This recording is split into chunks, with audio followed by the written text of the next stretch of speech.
En Iran, un des hélicoptères présidentiels a été victime aujourd'hui d'un accident. Ça s'est passé dans le nord-ouest du pays. L'annonce a été faite par des responsables et des médias officiels. Siavosh Ghazi, vous êtes en direct de Téhéran.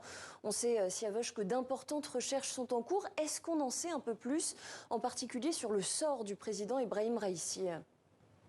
Non, on a aucune nouvelle sur le sort du président iranien.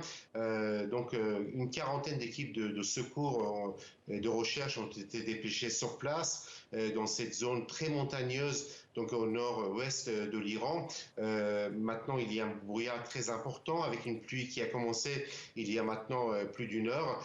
Donc les opérations de secours sont très difficiles, selon le ministre de l'Intérieur.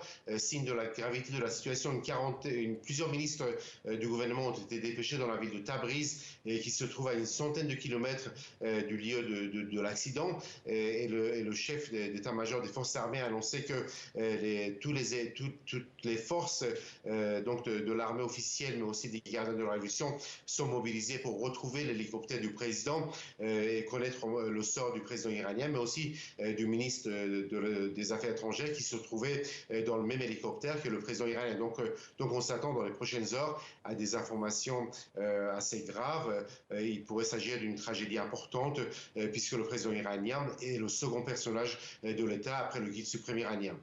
Et alors justement, Siavosh, comment ça va se passer en attendant sur le plan politique? Est-ce qu'il va y avoir une vacance du pouvoir? Est-ce que quelqu'un est déjà en train d'assurer l'intérim?